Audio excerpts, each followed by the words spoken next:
நீங்கள் காரை வாடகைக்கு எடுக்க ஆசைப்படுகிறீர்களா? அதுவும் உங்கள் மொபைலில் இருந்து சில கிளிக்குகளில். இங்கே பாருங்கள், ஜோன் கார் செயலியின் மூலம் ஒரு காரை எளிதாக எப்படி புக் செய்வது என்பதை நாம் பார்க்கிறோம். முதலில் செயலியை திறந்து தேவையான தேதியும் நேரத்தையும் தேர்ந்தெடுக்கிறோம். இதில் ஜூலை 10ஆம் தேதி இரவு 10 மணிக்கு காரை எடுத்துச் செல்ல திட்டமிடப்பட்டுள்ளது. பின்னர் பயண இடமாக திருச்சி என்பதை தேர்வு செய்கிறோம். பயண வதையாக வரம்பற்ற கிலோமீட்டர் என்பதையும் சுயமாக எடுத்துச் செல்லும் என்பதையும் தேர்ந்தெடுக்கின்றோம். இந்த வழியில் எந்தவித கூடுதல் கட்டணமும் வசூலிக்கப்படுவதில்லை.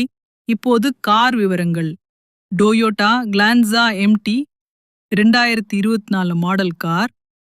அழகான வடிவம், நம்பகமான செயல்திறன்.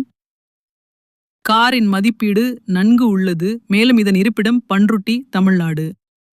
இந்த காரில் tool kit, Bluetooth connectivity, keyless entry, USB charger, spare tyre போன்ற வசதிகள் உள்ளன. வாடகை தொகை 6000 ரூபி. ஆனால் நீங்கள் 1800 மட்டுமே செலுத்தி முன்பதிவு செய்யலாம். இது மட்டுமல்ல, எந்த ஒரு சர்வீஸ் கட்டணமும் இல்லை. இப்போது பே நவ் பட்டனை கிளிக் செய்து உங்கள் பயணத்தை உறுதிப்படுத்துங்கள். ஜோன் கார் உங்கள் பயணத்திற்கான சிறந்த துணை. நியூஸ்ல தெரிஞ்சுக்கலாம், மறக்காம சப்ஸ்கிரைப் பண்ணுங்க.